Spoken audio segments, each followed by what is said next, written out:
ঈদুল আজহায় মুক্তির অপেক্ষায় থাকা সিনেমাগুলোর মধ্যে আলোচনায় উঠে এসেছে নির্মাতা মেজবাউর রহমান সুমনের নতুন সিনেমা রইদ। ইতোমধ্যেই প্রথম গান দিয়ে দর্শকদের নজর কাড়ার পর এবার প্রকাশ পেয়েছে দ্বিতীয় গান মন ছাড়া কি মনের মানুষ রয়। আর এই গানেই তৈরি হয়েছে নতুন উন্মাদনা।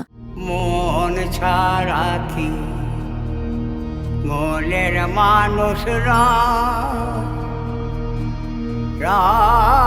গো, মন ছাড়া কি মনের মানুষ রায়। বাংলার আধ্যাত্মিক লোকসঙ্গীত ও বাউল দর্শনের গভীর আবেগে তৈরি এই গানটি যেন এক নিঃশব্দ হাহাকার, এক অন্তর্গত যাত্রা। গানটি রচনা করেছেন শ্রীমৎ মাতান চাঁদ গোস্বামী আর কণ্ঠ দিয়েছেন পশ্চিমবঙ্গের কিংবদন্তি বাউল সাধক কানাই দাস বাউল। গানটির নতুন সঙ্গীতায়োজন করেছেন ইমন চৌধুরী। তার মতে এই গানটি ছিল এক গভীর আবেগ ও দায়িত্বের কাজ, যেখানে দেশীয় আবেগ আর আধুনিক সাউন্ডের মিশ্রণ ঘটানো হয়েছে।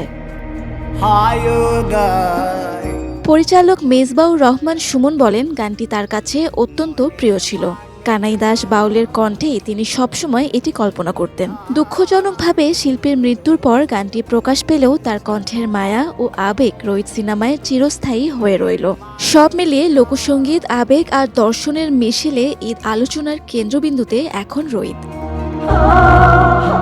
Ananya Sukra, desk report, hello Bangladesh.